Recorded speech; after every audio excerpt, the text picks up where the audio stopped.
Zorin OS is beautiful. Zorin OS is easy. You have to try Zorin OS. Zorin OS is unbeatable for those coming from Windows. And best of all, Zorin OS can replace Windows. Almost everyone says so. You hear it everywhere. And in part, it's true. But think of Zorin OS as a sarcophagus. On the outside, it's beautiful, shining, wonderful. But if you open it up and look at the contents inside, well, it might be less pleasant. And today we're opening this sarcophagus because it's time to look at what's really inside. First of all, I want to tell you something. If you use Windows and you've arrived at this channel thinking about a Linux distribution, this is the most important information you'll receive. What Zorin OS offers is present in all Linux distributions. They don't do anything special. Their suite of programs, acclaimed on the website, are actually open source applications that can be freely downloaded. Zorin OS doesn't mention them on purpose, to make them seem almost like something exclusive to the distribution, to their Pro version that they sell for $50. But in reality, they're very famous, highly respectable programs that have nothing to do with Zorin OS. We're talking about Kdenlive, Blender, Inkscape, GIMP, and so on. Already sounds different, doesn't it? Already you can smell a slight odor coming from inside the sarcophagus. Regarding the customizations of Zorin OS Pro, yes, they're well done, immediate, beautiful, but until recently, and I believe even now, they were freely installable with a script even in the free version. Zorin OS, apart from writing or modifying a few GNOME extensions and some KDE tweaks, doesn't add anything else, and all these wonderful configurations and personalizations are available in all Linux distributions. All of them. Zorin OS is an open source project. Remember that. Which means everything you see can be replicated, modified, installed elsewhere. There's nothing magical, nothing exclusive, nothing that justifies those $50, except marketing and packaging. And here's another fundamental thing. You're looking for a simple, beautiful, immediate distribution where the terminal should stay off most of the time? Well, there are distributions even better than Zorin OS. First of all, Linux Mint. The best Linux distribution for users coming from Windows who want a user-friendly experience. It's also based on Ubuntu like Zorin, so it works exactly the same way, if not better. It has a larger, more solid, more transparent community. Yes, because Zorin OS isn't actually a community, it's a company based in Ireland. Can you see inside the sarcophagus now? Beyond Linux Mint, I found a distribution that really replicates that out-of-the-box experience of Zorin, and it's called BigLinux. Believe me, it's magnificent for you. Look at those tools. Highly customizable, immediate, and it offers even more. You can manage everything with a click. Drivers, kernel, packages. Look at the installer, it's wonderfully simple and fun. You can even play during installation. And all this is free. Completely free. No pro versions, no paywalls, no feeling of being a second-class customer if you don't pay. Now, I've always been in favor of a healthier business model for our ecosystem. Consider that on Linux, everything is free, freely downloadable. There are projects that compete with and often beat proprietary software, like Kdenlive and Blender, but they're always struggling financially. A real desktop Linux business model still doesn't exist. And this is a topic that will develop, grow, and become central in the coming years. It's a real, serious problem that must be addressed with intelligence and transparency. One of the most famous and beautiful projects in our ecosystem recently proposed a premium paid version, and I was enthusiastic about this choice. Transparent, intelligent, it really offers an additional service at a reasonable price. Hyperland did well. It deserves support. It deserves growth. It deserves money, every single dollar we give them. Why? Because they were honest. They explained exactly what the premium version offers. They didn't hide anything behind misleading marketing. They respected the community and the users. This is the model we should support. This is the model we should replicate. But Zorin OS doesn't do this. Zorin OS is a company that profits from software developed by others, packaging it as if it were their own and charging $50 for it. And here's the fundamental difference. What Linux on the desktop really needs is extra services, dedicated assistance, quick responses, support tickets, technical help, documentation, real user guidance. Yes, paid versions would make sense. We need someone to finally make this move. to understand that the value isn't in repackaging others' software, but in offering real support, concrete assistance, and in building a relationship of trust with the user. But Zorin, honestly, has marketing and commercial practices that I cannot share, and I believe no honest person could. Yes, it's legal, but is it ethically and morally acceptable? It's not about freedom. It's not about saying that we can sell air, and if someone is willing to buy it, that's fine. No. Here they're selling others' work. They're selling the community.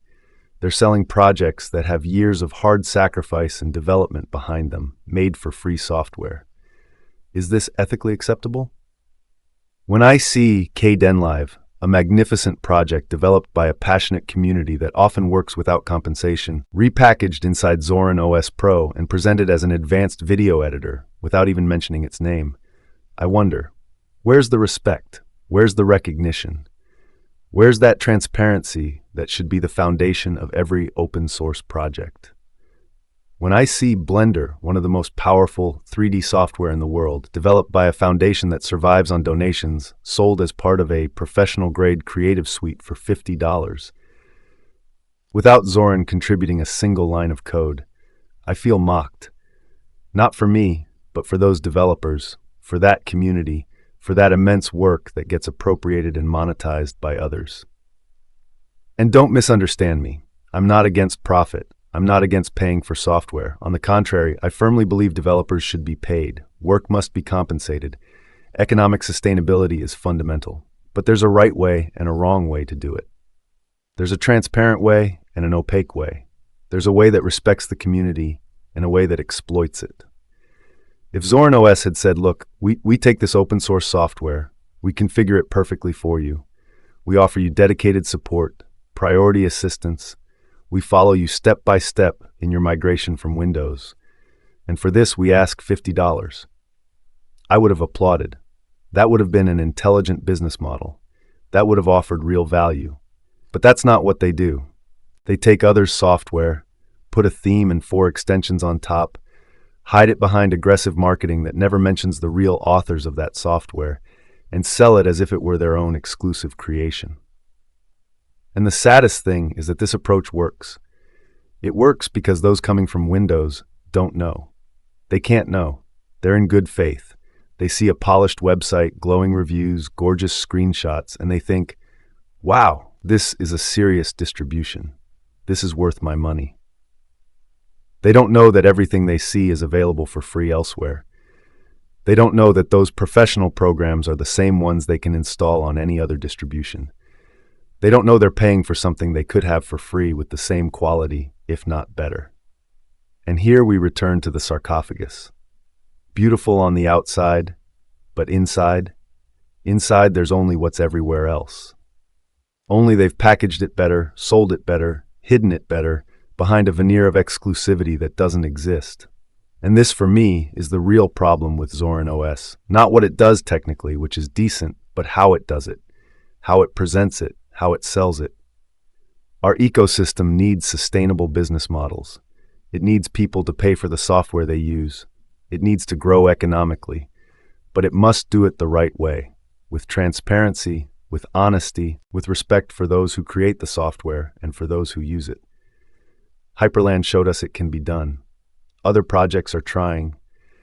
It's possible to build an ethical business in open source, but it requires courage, it requires transparency, it requires the willingness to offer real value instead of repackaging others.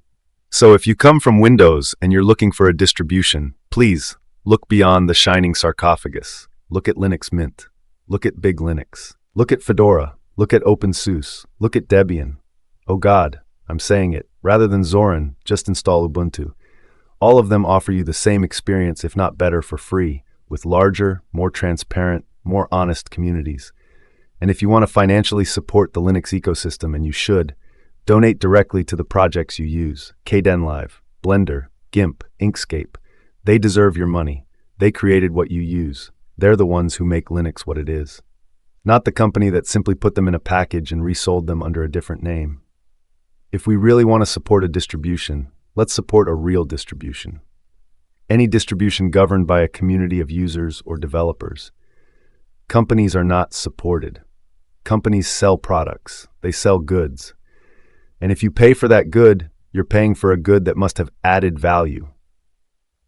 And in the case of open source, that value can only be two things: developed software or a specific assistance service. Otherwise, tomorrow I could open my own distribution. Unmasking OS. I'll call it Pro. I'll put a theme on it, package Hyperland inside it. Write the desktop of the future for developers and gamers who want control. And then, $50 for the download. Can I do it? Yes. Is it right?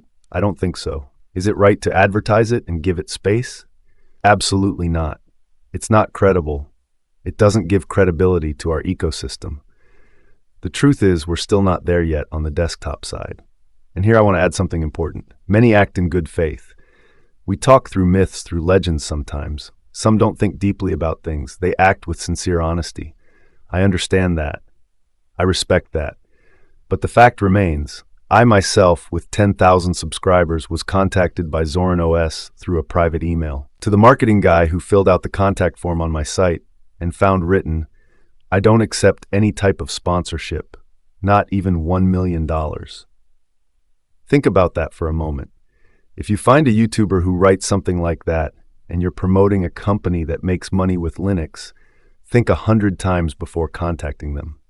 And yes, because there are those who do this job independently, honestly, who base their strength on being authentic, free, and who believe that people perceive this.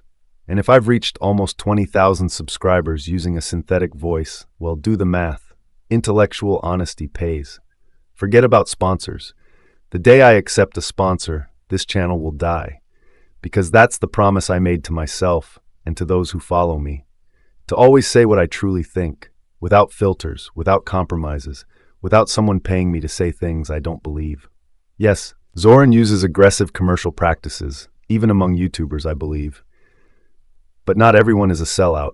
There are still those who believe in free software, in open source, and in the seriousness of companies that do business ethically with open source.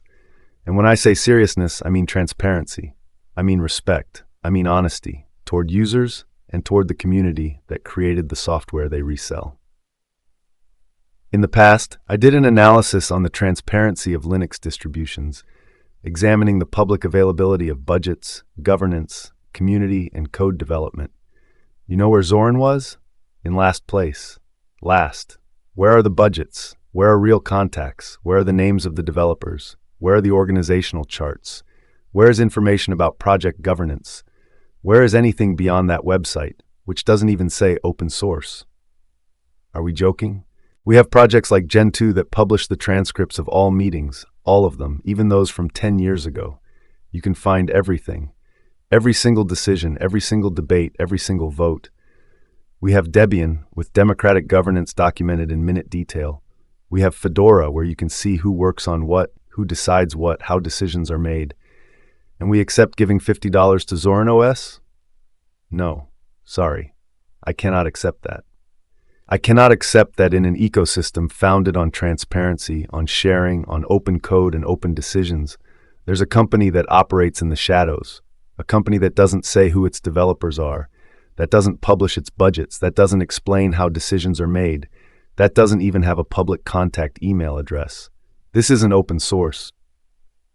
This is the opposite of open source.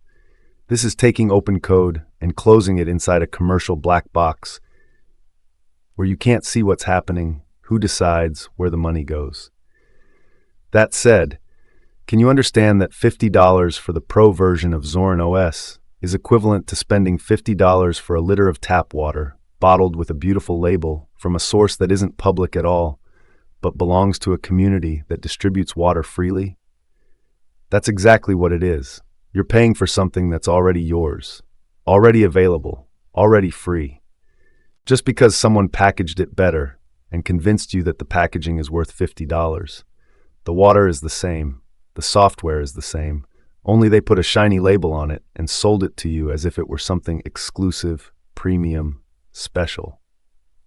And regarding Zorin OS lovers, those who will come to comment saying they pay the $50 consciously, knowing they just want to support the distribution, well, you're wrong.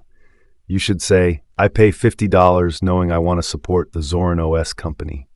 not the distribution, not the community, not the developers of the software you're using. The company, a private company based in Ireland that doesn't publish budgets, that doesn't have transparent governance, that doesn't say where your money goes. And yes, you're free to do so, absolutely. But I'm equally free to make this video and say what I think, that you're wasting your money, that you're supporting a business model that doesn't respect the principles of open source, and that if you really want to support the Linux ecosystem, there are 1,000 better ways to do it. Donate to Kdenlive, donate to Blender, donate to GIMP, donate to Inkscape. These projects need your support. These developers often work in their free time, often without compensation, often sacrificing time they could dedicate to their families or other jobs. They deserve your $50, not a company that simply packages them and resells them to you. If you want to support someone, support those who create, not those who resell. The sarcophagus is open now. You know what's inside. The choice is yours.